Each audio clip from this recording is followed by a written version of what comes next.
Ladies and gentlemen, welcome to today's edition of Press R. True progress lies in the direction of decentralization, both territorial and functional, in the development of the spirit of local and personal initiative and of free federation from the simple to the compound in lieu of the present hierarchy, from the interior to the periphery. This is a quote by a Russian geographer and anarchist, Peter Kropotkin, who lived from 1842 to 1922 and was talking about the importance of decentralization. And that's what we're going to focus on today on Press R. And our topic is decentralization. How ready are our councils for decentralization? What we think and what people say is going to solve so many problems Cameroon finds herself in. And to talk about this very important topic, we have the local managers, if I should call them mayors, who are the key actors in decentralization. Greg Mewanu is the Kumbasitu mayor, whom you know so well. We introduce him again. You're welcome to Press R, Lord Mayor. Thank you very much. Thank you for welcoming me, Mr. Kilian. It's a great pleasure to be here again with you. Always our pleasure to welcome you. And we have David Mafane Namange, who is the mayor of Boya Council. We're pleased to have you here. Well, I should say that you are also a barrister, man of law. The pleasure is mine, and I can say it's only our responsibility to communicate on such important topics to the people which are so dear to the people of our country. Thank you very much for coming, Mayor.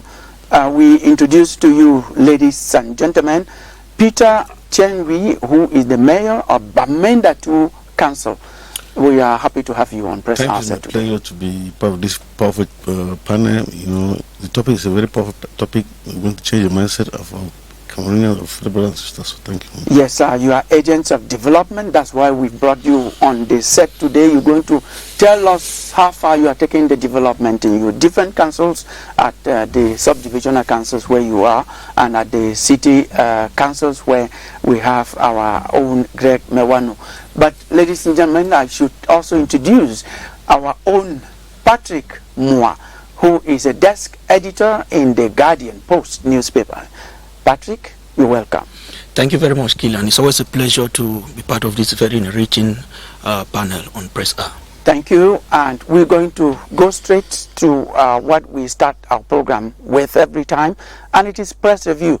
Yoti Kalele Songe read the newspapers for Press R this week. Yoti?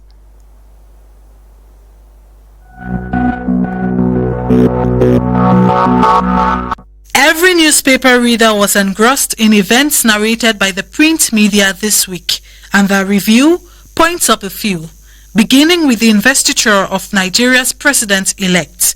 Cameroon Tribune showcases Cameroon's presence felt in Abuja, where Prime Minister Joseph John Gute attended the oath-taking ceremony of Bola Ahmed Tinubu. The Guardian Post indicates that world leaders were also present at the 16th President of Nigeria swearing in.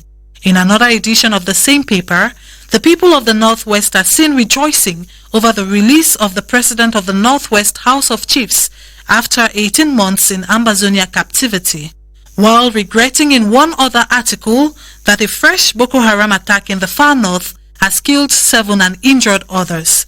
Also, the court annulled a prime ministerial decree giving 200 Sawa families land for a hotel project. The Post tries to answer questions like, who will compensate families that were demolished, and will judgment be heeded or appealed? Meantime, the University of Boya is celebrating 30 years of academic and professional excellence. Professor Njoma tells the papers that UB is living up to its mission. The alumni has equally raised 53 million CFA francs for a printing press project. A university, some of the students sitting the 2023 Bac General and GCE examinations are eyeing. Cameroon Tribune indicates that the written part of the GCE takes off with over 1,800 candidates writing across the national territory. This same week, the second Economic Forum for Councils went underway in Yaoundé under the patronage of the President of the Republic of Cameroon. The print press wonders what the spin-offs for local development are, whilst the Bamenda 2 Council counts its midterm achievements on the horizon. News on 18 billion CFA francs in view to finance the National Development Strategy for the year 2030 made waves as well in newspapers. About the same time, the horizon brings to the limelight that the state-owned CDC gradually rebounds after years in darkness. The Guardian Post spotlights the telecommunications regulatory boss rating Camtel's data center in Zamangwe as high, while the Sun focuses on the 6 billion CFA francs fine slammed on mobile telephony operators. These and more kept readers abreast of what made news this week.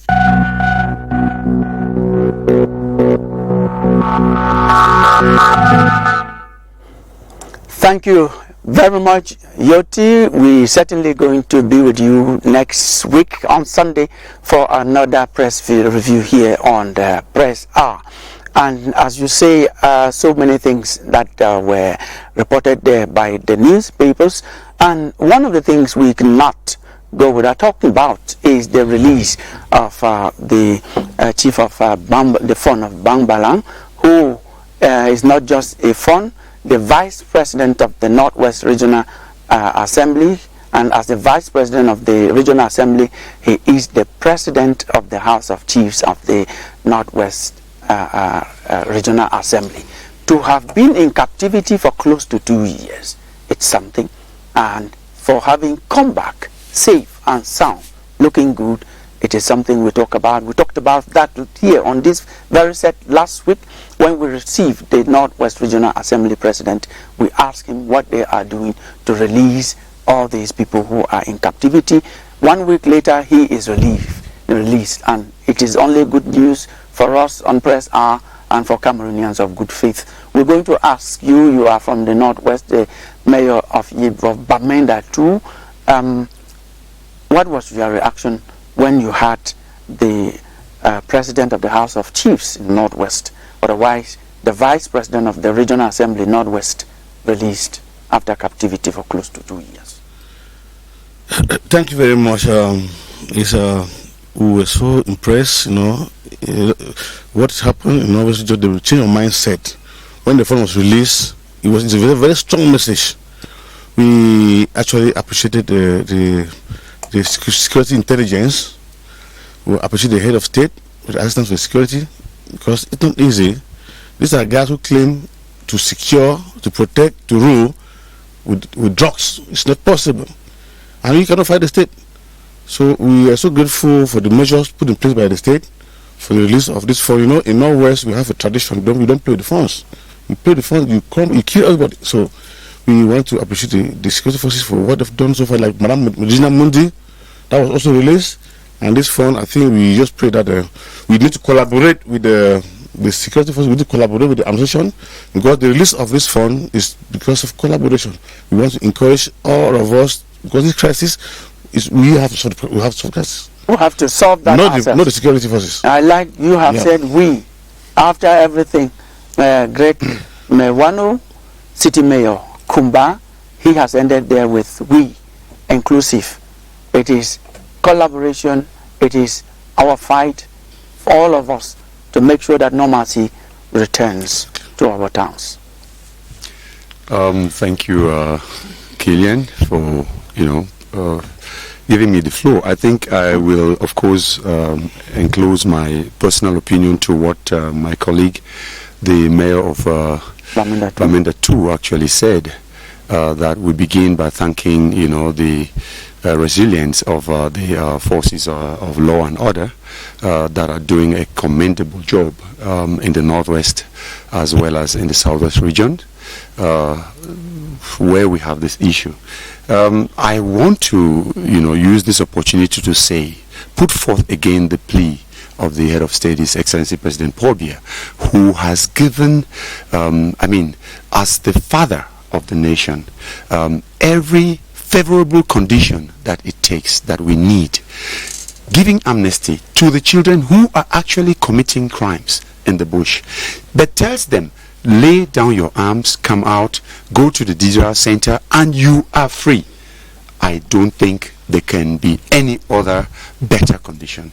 So I'll use this opportunity to tell them, we have them. We say they are our children, they are our brothers, our sisters, who fight against their own state, which is not possible because, of course, Cameroon remains one and indivisible.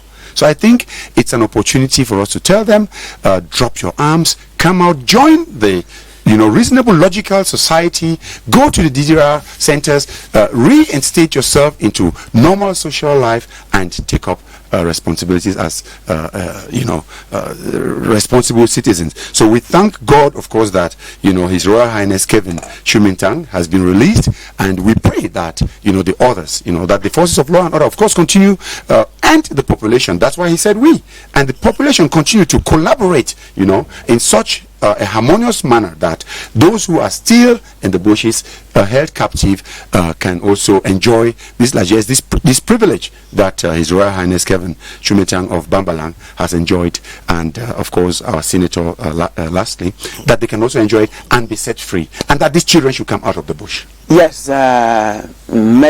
City Mayor of Kumba, I will turn to the Mayor of Boya, and coincidentally, after the Peace and Development Forum that took place in Boya about a month ago for the Southwest, we had some of these boys who were in the bush, they came out, and just last week again, some of them, so-called generals, left the bushes in the Northwest and came out, and they are free. The situation in Boya is better because of this type of action, Mayor David Mafani. Yes, thank you, Kilian. The truth should be said and told to the world. Some of our young people were manipulated. Like every other family, you can have a little bit of differences, but it shouldn't amount to destroying, setting fire on the family compound. What our brothers and sisters, our children have been doing for a couple of years, tantamount is like setting fire on the family compound. Mm-hmm. But again, there is a time for everything, as the Bible says in Ecclesiastic, and some of them, we have been talking to them, adopting and relying on the first interventions of my colleague mayors. I want to add that our head of state equally sent down an apostle of peace in person of His Excellency the Prime Minister, head of government, Chief Dr. John Gute. He has gone on his news. We have begged them. Yes, they may have problems. Certainly they are. But it's better to sit and talk and resolve them. So what I'm seeing today is proof of the fact that we have not wasted time. It might have taken a little bit longer, but the results are quite telling, and we hope sooner than later this will be a thing that will belong to history. Thank you very much, and I like the expression you use, that what is happening is like setting the family compound on fire. When you do that, you are destroying the whole family, everybody, including even yourself. You are destroying your own self. I like that type of reasoning. Patrick, moi, you followed as a news person. You reported also in the Guardian Post the release of the Vice President of the Northwest Regional Assembly, who is the Ndifon of Bambalang, the President of the House of Chiefs for the Northwest region. So, what are those things that you talked about in your report? Well, I should start by saying that there's certainly no right-thinking Cameroonian who will not want to be excited that the fund was released. Not because it's a traditional ruler. I think no one deserves to have the kind of experience or go through the ordeal that the men are going through. I think that it's exciting that he has been released. But I think that beyond just celebrating the fact that he has been released, I think it's important for us to start thinking of actions that could certainly bring things under control. That's why I keep asking myself, why not return to the dialogue table? Because we can't keep living in denial to think that everything is okay. For him to have been held for 18 months speaks volume of the magnitude of the conflict that is ongoing. Thank you very much. In 18 months means that, like you said, close to 2 years. If he was unable to have been rescued within 18 months, then you can imagine the magnitude of the conflict that is ongoing. And I think there's time for us to start telling ourselves the truth and embrace every little action that can bring about lasting peace in the two Anglophone regions. Thank you. We coined our topic today, decentralization. How really are councils inspired from the international fair that for councils that is taking place in Yaoundé. It started from Thursday and ran through Friday and ended yesterday, Saturday. And City Mayor Mewanu Greg is one of the organizers of the organizing committee of this.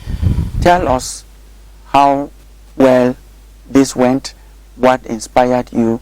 We just want our population to know exactly what you have done, what you have achieved by organizing this International Economic Forum for Mayors. Thank you very much, Kilian. I think I will go further by saying that GECOM 23 is the second edition, actually, of the Journée économique internationale de la commune du Cameroun. We did the first edition actually in 2021, which was a huge success, of course, but then it was the first edition. So we moved to the second edition, which was the GECOM 23. The first edition was an introduction to, you see, they say when you deliver a child, the child starts sitting, and later on the child starts trying to creep, and then it starts walking, and then it starts running. Yep. That's actually what the councils are doing today with decentralization. And I think before I even go ahead, I would want to thank the Head of State, His Excellency President Paul Biya, for this wonderful dream and vision of decentralization, which to me and to most of, I would say, if not all of the mayors, is the solution towards development and peace, of course, social stability in Cameroon. We would thank him very much, of course, including the Prime Minister, Head of Government, Chief Dr. John Gute, who is an advocate, who is an apostle, who is that person who gives the listening ear to us all the time when we try to meet him. He's ready to receive us, even without any protocol. So I think it gives us a lot of courage. That is why after GECOM 21, where lots of, I would say, foundation was laid towards, impetus encouraging, councils as to how to take the powers of decentralization, which is produced to the councils, taking, of course, the very deserved and determined step of the code for local government of 2019, which clears out, the powers, the devolvement of powers to the councils, given by, of course, the law. That gives us the possibility to create, I would say, companies using the OHADA law, companies, and of course working in close collaboration with other companies. That is, if a council cannot do it alone, you can do that in union with other councils, creating I would call it a company, making sure that you have at least 15%. It's not like the council's opening, going into business as such, but then working with the local investors that are actually there in the locality to create, business units to make sure that the councils can have additional, I would say, income or economic power. So you see, GECOM is there to put into practice using the laws that the General Code for Decentralization actually brings in to enable the councils to empower themselves economically, to enable the councils to empower the respective economic operators in their respective areas, investors, and of course empowering the population. That is why GECOM 23 has come in, and like we can see, we have signed many conventions with lots of investors that came in from Saudi Arabia, from African countries, of course, promoting the South-South relationship, cooperation, from Tunisia, Morocco, Egypt. They were all present, and of course, even our brothers here, Nigerians, they were there, the delegation from Nigeria, Ivory Coast, and other countries from Central Africa were there present.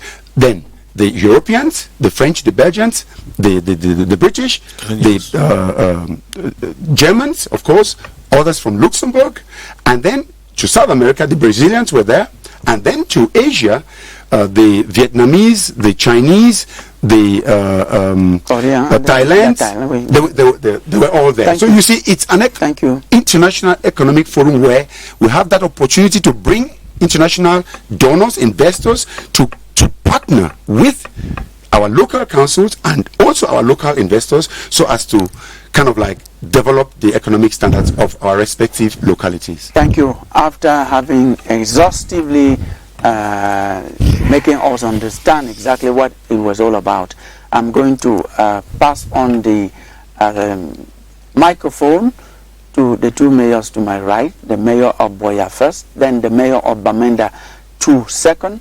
What the question I'm asking you is, this was an international economic forum, as he has said, economic fair, if you like. What did you take to that fair, and what did you get from that fair? Beginning with you, Mayor. Thank you. You know, I will add my voice to what the city mayor of Kumba said. We are in an era where we have adopted municipal diplomacy in all its forms, because the municipality, we have been at the forefront of selling Cameroon's good image. That's why we had JCOM 2023. We came with projects. We had a project that cuts across fish farming, pig rearing, poultry, and the grain of maize, and all of that was entangled into one. But with the office put in place by the United Cities and Council, we are fine-tuning it. And some of the conventions signed were model conventions. What do I mean? Without publicity, we had conventions signed by a national president with some financial institutions, national and international, which are umbrella conventions that we are going to have a niche below from it. So we are working on that to finalize. You know, the day you plant is not the day you harvest. Yes. Now we are moving on to something else. We equally came to share good practices, to share on what others are doing. I give an example. In Boya, we are working on reforestation of the Boya Forest Reserve, and the management plan, which will be the first in Cameroon, has been validated at the level of the region or the council. It's already at the level of the Ministry of Forestry. We had, in sharing the ideas and practices, good practices, a council like Yoko made us to know. In fact, I was moderator of that panel of alternative finances for carbon forests. With all the interest shown by mayors and experts, we saw that you could make money without felling trees. So we share those things. We don't just make gains financially or directly, but we equally make gains in knowledge. So it was quite useful and necessary that we were there, and this gets across the board. Yes, Mayor Peter, what did you take to that fair, and what did you get? Okay, thank you very much. I've been in Toronto, in Canada twice. I signed some cooperation with the Council of Toronto, the Council of Brampton, and I was so fortunate that my partners were here, and they actually wanted to observe what we do here. It's very certain that going back to Canada, they are so comfortable. They find interest in agriculture. You know, in Northwest we have cassava farming, cassava processing to whatever food, just a few. You know, plantain and rest. So they want to invest in plantain, but no, the principal focus is education. You know, talking about agriculture is talking about. We know now we are not talking about just boosting the quantity. We're talking about transformation. Is that what you were talking about, or we just want? No, it's transformation, but we don't do massive production, so we need land. And I'm fortunate that most of the funds they want to give all lands to do transformation. Now, my mission was based on education and agriculture. So the partners here, they want to invest in education. We already signed the partnership with the Canadian partners that was to open a school here. We already, thank God, have the SGO already allocated a land for that, and also this low cost housing. So those partners are very interested about investing in Cameroon. But they need to see it to be very sure, because most of us mayors will take our office, We go out there, we don't give out what is actually in place, the truth. We don't make money. So the partners were here and they're very certain they're going to invest. And we politicians, we don't talk. It's not there by action. Okay. So you have to let the people know that we were elected to serve, not to be served by our works. Yes. Regards to Mayor Innocent of Bello, who was there with his stand, and I actually saw so many things that he brought, tea and some other stuff. I know you also had so many things that you brought to that place. Patrick, back to you. Did you cover the event? What do you see in what the mayors, the councils are offering, especially during this International Economic Forum for Mayors? Well, I wasn't part of the event, but we assigned reporters there and going through the scripts that were fighting. I got to discover that it was an interesting come together, given that most councils now cannot survive based on their own. It's what we call twinning, which is very important for local councils to network with other institutions, other councils within and without the country in order to be able to boost development.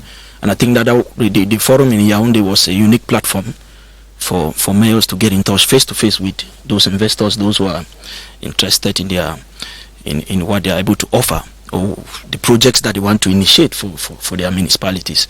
Mm-hmm. So it was an interesting fair. I was happy to know that the international forum has come to stay because I think that it will go a long way to really help councils to be able to develop projects, those that have designed, because yesterday you informed me that we're supposed to be talking about how ready are the councils for decentralization. Right, and I think that it doesn't just end at the level of, like he said in passing, we have seen projects that have developed still better from the day they were initiated. So it's very important that we should be realistic.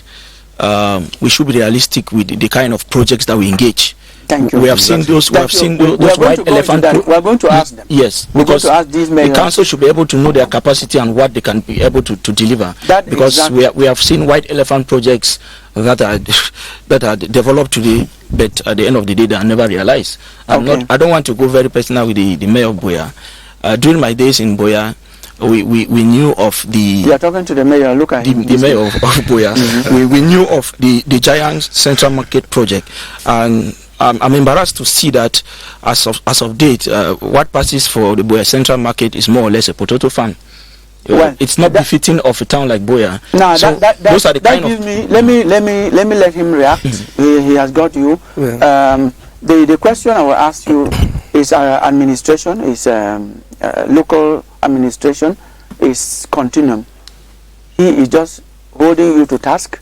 Let me know how far you have gone from when you took over from the former local administration in Boya, and then also address the issue he is talking about. Thank you. When we took over from the immediate past administration, we met 213,000 in our coffers. We had a debt situation vis-a-vis the taxation of about 1.3 billion that has been handled. We were owing the National Social Insurance Funds close to 900 million who have negotiated, and retired workers were not entitled to old age pension, and our workers to other benefits that has been handled, and they are now entitled to same, though we have an MOU with the National Social Insurance Fund. We had salaries allowance of understanding. Yes, we had salary arrears which we have cleared. We don't owe a single month. As we are talking, we have paid even for the last immediate past month. And we have carried many other projects this time around, not just using what we fondly call BIP funds, using locally generated funds by the council. Going back to what he said, without being exhaustive on the project and what we've done, we met about 350 workers, and I bet you about 100 or slightly above that did not have any clear legal status quo, and we had to address that boldly. Now we are on about 240 workers.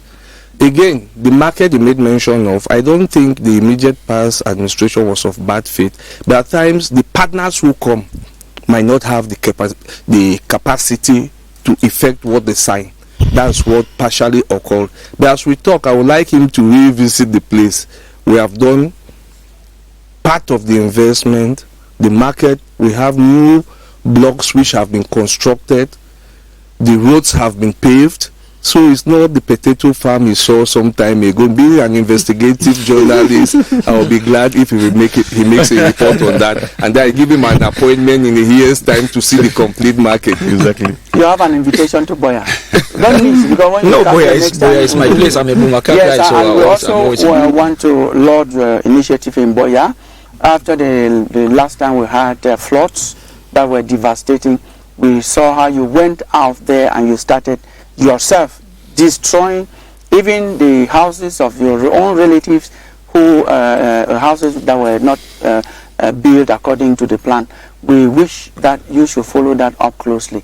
Also, with the knowledge that Boya is a risk town, given the active volcanic nature of that town. Now, the question we're going to start asking now from the city mayor, and it will go to you, is how ready are you for decentralization? Thank you again, Kilian. I want to say we are so ready. Beginning with the initiative that UCCC is actually taking, which is, of course, the association of all 360 councils, including the 14 city councils that makes 374. You see, when we do such forum, it is actually to boost the economic vibrance of the localities, the respective localities. This is very important. We say it is the bottom-top development. Development has to start from the bottom, going to the top. We have been given the mandate to stimulate, generate riches using our respective local potentials. That is why we bring the whole of Cameroon to a forum like JECOM, expose it to the investors and the funds of investment. You could see the European Union was there present, the African Development Bank was there present, even local banks were there present with whom we signed conventions, investors from all over the place. So it gives us the possibility for each mayor to use its local potential, all of the riches that he has in his locality. Say, for example, those along the ocean, why not think of pisciculture? Those in the rainforest area, why not, like in Kumba, think of not only doing cocoa farming, but also thinking about cocoa transformation, so that we can come into a second degree, that is adding value to our raw material. Yeah, yes, exactly. If you go to those of the northwest region, yes, you do now farming, say beans, cassava, like the Bamenda 2 mayor said, carrot and what have you, in a way more refined manner, using, of course, don't forget, the technicians that the state has put to our disposal. We, the local managers, we have the divisional delegations of the respective sectorial ministries, who are our technicians that we are still using. Are you actually using them? That is where I was going to come to, because we're thinking of transfer. Devolution of the local public service is to give you these people. Are they available to the councils? Can you testify that you have them? So far, I can personally testify that I personally have a wonderful relationship with all sectorial technicians that are actually in Kumba, in the respective divisional delegations, who are permanently ready, of course, to join us and work hand in glove. Of course, you might have some, like we say, black legs that might sometimes ask for too much of incentive, exaggerated amount of incentive for them to join us work. But then that is not the norm. The majority work with us tirelessly, even though, of course, we are asking, if we talk of decentralization, we are also not only asking for the finances to be sent to the respective local governments, but also the expertise. We should also have the possibility of having the technicians in the councils. How many do you have in the council? Like, that is the question. For now, Kumba City Council has just one civil engineer, which is not enough. I need about 3. Very good. So we need also the finances to be able to make sure we employ more. That's why we actually had a memorandum, the mayors that were actually present yesterday, talking about the 15%, of the state budget to be transferred to the local government, so that we can better plan and move on with our projects. If that were done with only one engineer, it means you are not ready.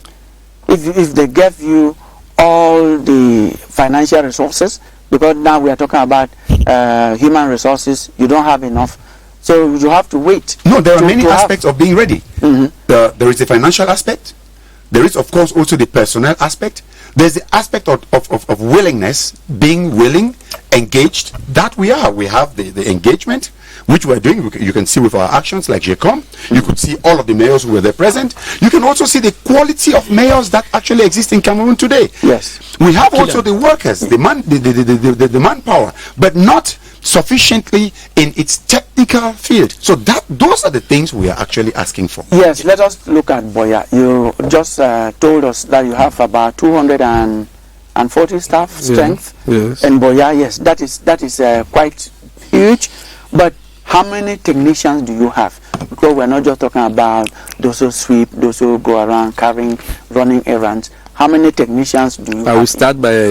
I will ask a rhetorical question. Who is a technician? Because the person who sweeps is a technician in sweeping. You see, but now getting much more serious. We have about 3 engineers. Without being exhaustive, I want to comment on what my colleague, the city mayor, said. You see, if you go back to the law, because if you put the question to the mayors, are you ready? That's the pretext that the central administration has been using not to devolve powers to us. And what do you tell them? The law says you should devolve powers and resources. The law says clearly, without ambiguity, 15% of the national budget should go to the locally decentralized bodies. That's what we are asking. We're not asking for too much. If that comes now, you fine-tune. And if they're devolving, you equally have the transfer of those competencies and resources, which implies that those working in the present administration set up in the divisional delegations and subdivisional delegations will become part and parcel of the staff to work with the council. But we want to say we are not pretentious to say we are ready, Very good. because we have applications. But now you cannot employ more than what you need for the time being, because you will not be carrying out projects. You have to equate and balance. I like your honesty. Yes, the mayor of Bamenda too. How ready are you? We're talking about being ready, having trained staff, technical staff, to handle the financial resources, for example, if they were actually transferred to your council, as both of you are clamoring. Thank you very much. For Bamenda 2 Council, for the past 13 years, SDF has been the one managing council. So this is the first time that the CPDM managed Bamenda 2 Council. And anyway, it's not politics as of now. As a mayor, it's part of it. You are there to save it is part of it. Just want to say that it has not been easy for Bamenda 2 with the crisis, tax collection and the rest. I'm even my brother from Boya and the city mayor of Kumba. Look at that, they're very fresh. They have resources. We don't collect taxes in our region. At times, I send my staff to even go for tax drive. They attack and there's a case, so we can do that. It's not been easy. But coming back to the question that you posed, Mr. Kilian, I want to tell you that it is a very sensitive issue in our region. I must appreciate Mr. Tanaji Paul. I must appreciate Mr. Mbayu, because at times we cannot do tax collection. They send money from our background to see how we can manage the council. It's not easy. Like what my brother mentioned here, the truth is that the law is not fully implemented because of administrative bottlenecks. If that was fully implemented, we'll tell you that we can deliver. There are some authorities who don't want us to go down to respect the law. And the head of state cannot sign a decree, and so few authorities sit on the degree, sit on the law. It's not normal. That's the challenge that is by the head of state. Well, and Kilian, you are also sitting. Yes, go ahead. I want to tell you, I have Boya Council from time immemorial has trained more than enough workers to handle these resources. As we talk, most of the secretary generals of other councils are being transferred from Boya Council without concerning us. At the regional house, we have our staff there all over. Even some are chief of services in other councils transferred from by the central administration without consenting and consulting us. So you see that even the central administration cannot pretend that it has all of the caliber of staff they want. Okay. But we have enough to do what the law has asked us to do. Yes, I'll answer. Yes, it's like the mayors have hijacked the no, the they cannot. They cannot. They cannot hijack. No, because of course. Let me just ask them. them. Let me just ask them a very quick question. The answer I need it in 30 seconds from each of you.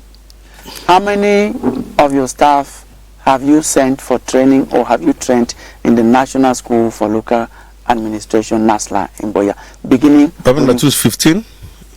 Graduated or graduated already, and my president general is from NASLA, just appointed. Yes, the mayor of Boya. You are hosting that school. How many do you have? How many as from when? Because if we talk of how many, yes, Boya has trained from the day of self-farm till now. Yeah. But since I became mayor as NASLA, I have already sent, every year is open to my staffs.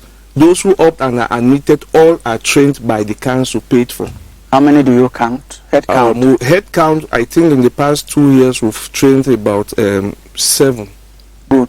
Yes, the city mayor of Kumba, how many have you trained? I actually met also a very tough situation at the city council with 11-month area salary. But then I am not saying this to blame my predecessor. I am saying this because of the negative finance politics which is actually taking place. One of the things we're asking vehemently for this money is because we should also be able to pay our workers. I mean, why do we set a precedent which makes it seem as if Cameroon has, a dual, say, privileged society when you take the civil servants and the local government workers? It doesn't make sense. Councils are local government. It's just the arm of the government which is closest to the community. Yep. But it doesn't make us, second-class citizens. Not at all. So why do we receive payment of our centime additionnel, as we call it, popularly, with a 6 to 9 months delay? As we are talking now, we have not been paid our centime additionnel taxes, additional taxes for January. For the first quarter. For the first quarter of this year. So how are you paying? So how do we pay the staff? Exactly. Okay. So when I talk of the 11 months area salary I met, which today I have bettered it, it means that I have paid the workers for the 2 years, 6-7 months that I've been city mayor, including 6 months of the area salary, because we are now at about 5 months area salary. It's because we have these financial difficulties. So, but then coming back to your question, Mr. Kilian, we try as much as possible to continue upgrading the quality of the workers we have by sending them, of course, to NASA. I think I have about 8 that I send there. But then also, even other young people who are in our community are being sent there by us because, of course, the council workers are already trained. So we mobilize to make sure that we send, young children, young boys and girls who actually have graduated from high school with advanced levels, some from the university. We make sure that we write, kind of like encouraging letters to, or letters of, encouraging letters to the director of NASLA to get those young people employed, because of course we want them to be trained so that we can, those are our potential workers in future. Yes, Patrick, you are going to speak now, but let me just ask this question before, after you would have spoken, they are going to answer, because we were talking about finances. What we know, it's official, is that every year the Ministry of Decentralization and Local Development gives to the 360 subdivisional councils 100 million. That one is known. And to city councils close to 300 million. 285? That's very correct. 285. That's what I received about that. Every year. So you say you don't have resources. What do you do? Do you look at your people in the face and say, I received this money, I am confident that I have used this money? But before that, just reflect on that question. Yes, Patrick, I promise it is your turn. They will answer that question. Yes.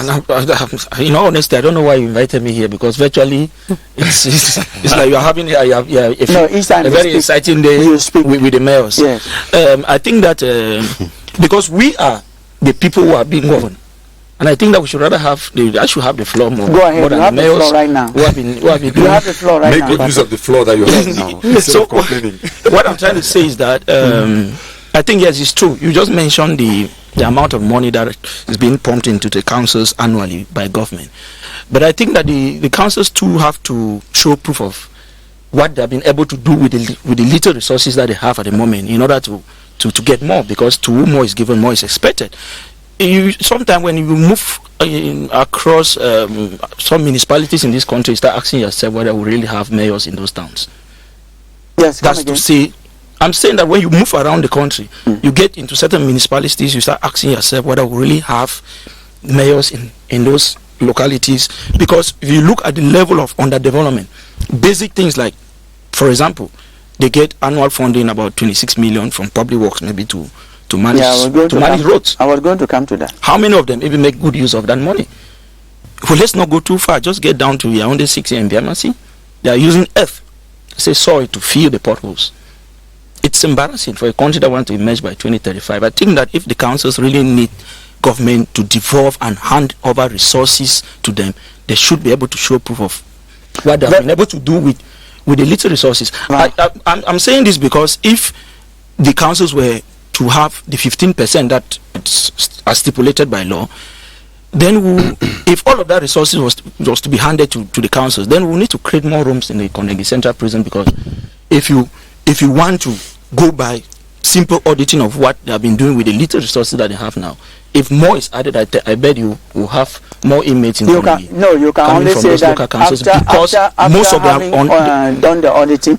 You can't say I'm not citing any particular mayor who will be a tenant in Kondengi, but I'm saying that if all of those resources, because with the little that they have now, there was a time that about 6 mayors were arrested in the Northwest because they could not manage the little money that comes from communal stamps. I am not against. So we are saying that the mayor should show, they should be able to convince government that they are ready to manage those resources if entirely transferred to them. It's as simple as that.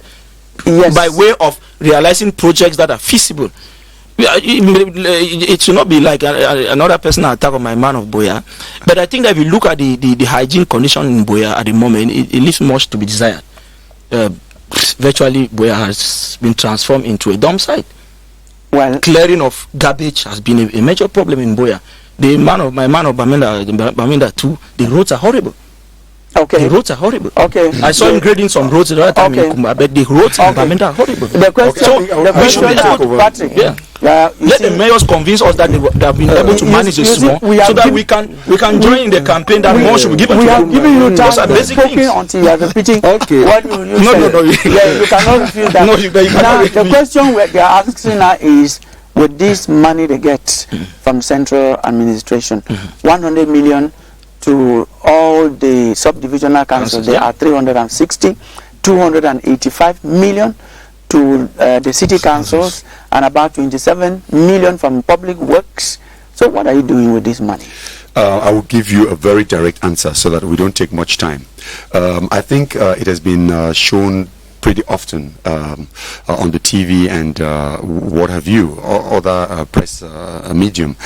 The amount of work we are doing in Kuma. When you come today to the Sonak Street, directly opposite Kuma Main Market, you find a very bad road that used to be is completely paved today. Okay. You also have lots of road maintenance. Kumba is very rich in earth road. I think about 96% of the road network which we have is earth road network, and for the past 2 years you've been seeing how much earth road, you mentioned it yourself, thank you very much for that, earth road network maintenance we have been doing, which is putting into use, of course, this money from public works. Local collection, my brother of Boya said about local collection, part of the 6 months arrear salary which I paid was paid of local collection.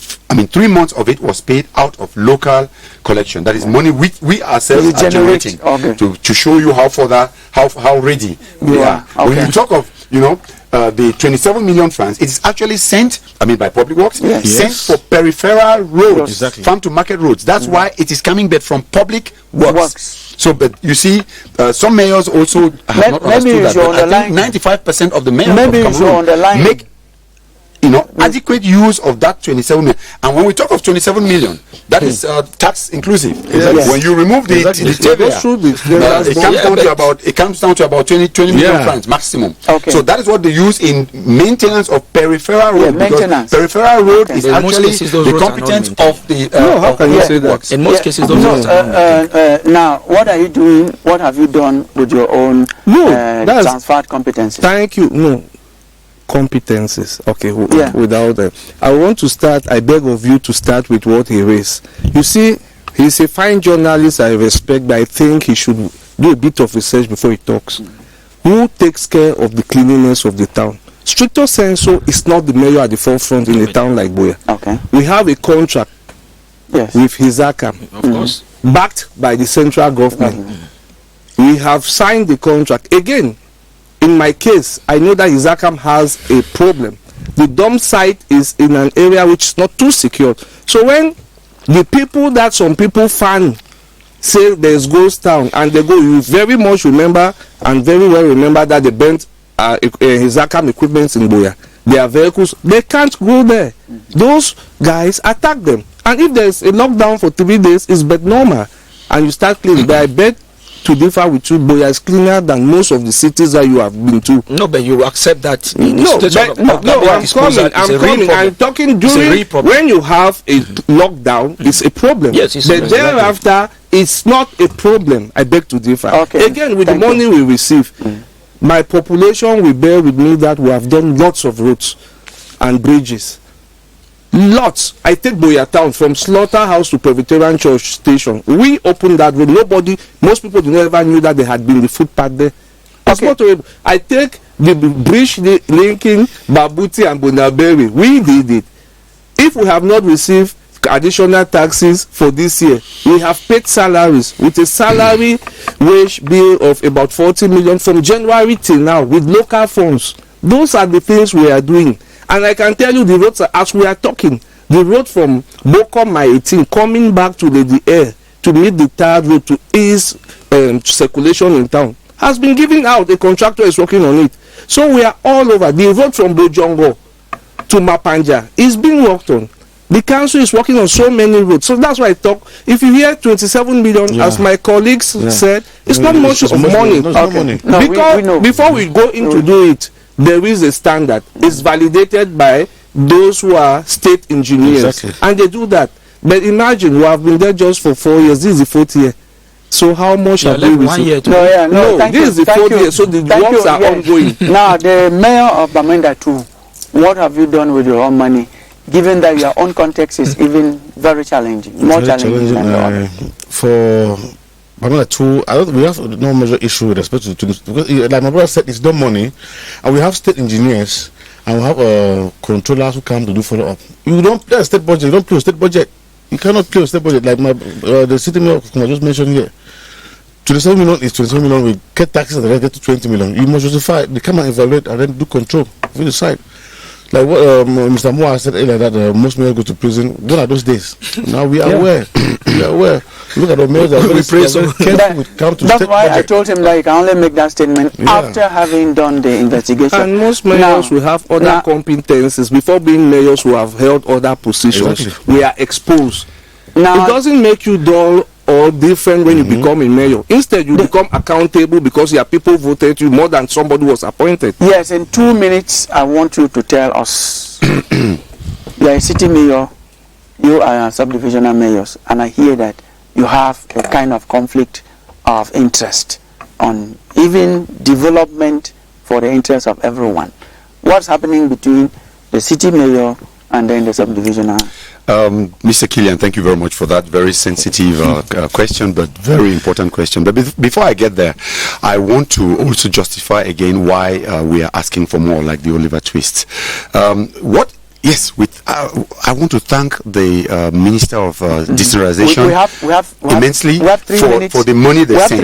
But we need more. We have 3 minutes. And secondly, I want to also say there is FACOM.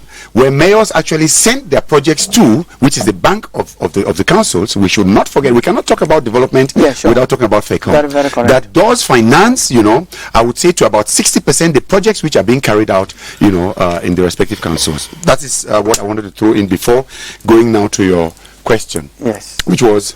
The question simply is that there is a conflict between... There is no conflict between city councils and... No, there are no conflict of interest between city councils and subdivisional councils. Why? There are 19 exclusive jurisdictions of a city council. Of course, when we talk about city council, it means there are subdivisional councils there. I think, like brothers, we just need to get to understand. The law has made it very clear.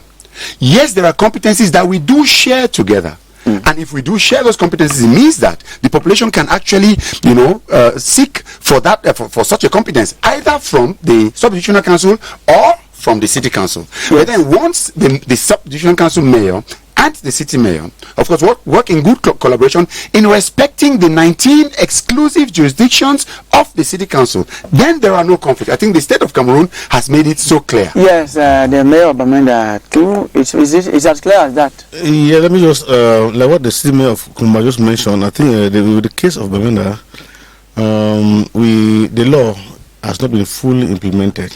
Okay. We are the forum that we must be very open, because the head of state, as said earlier, the head of state cannot sign a decision and then will limit.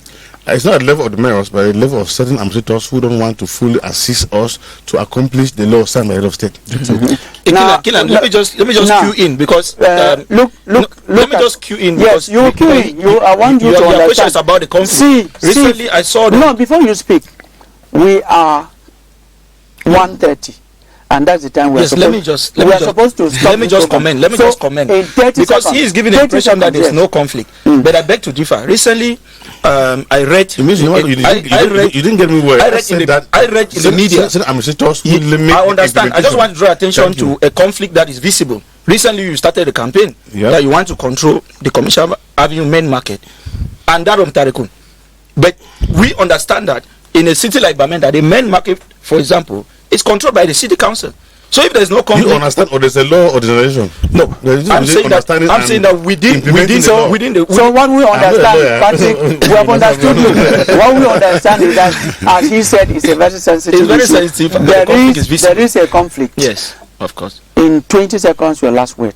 20 seconds. I think I just want to thank you for giving me this privilege, but then also encourage all mayors in Cameroon that we are 360 plus 14 city mayors to make sure that they use the opportunity that JCOM 23 has brought with all of these, conventions and MOUs that we have signed, that they make sure they follow it up, they build their projects and come and work with the team of UCCC to make sure that these realizations become concrete, so that we stop just talking, but we go into concrete action to effectuate local development. Yes, it's on that note that we draw the curtains on today's edition of Press R, on which you followed Greg Mewano, who is the Kumba City Mayor. You had Peter Chenwi, who is the Mayor of Bamenda 2 Council. We had David Mafani Namange, who is the mayor of Boya Council, and we had Patrick Mwades, editor, the Guardian Post newspaper. Gentlemen, I'm very happy on behalf of the production team of Press R. I'm happy to give our appreciation, our gratitude for your accepting to come to Press R today. Thank you for coming. And to you, ladies and gentlemen, thank you enormously for your time. It's on that note that we end today's edition of Press R. If you missed out on anything, there is a rebroadcast of this program on Monday at 2:30. Have a good day.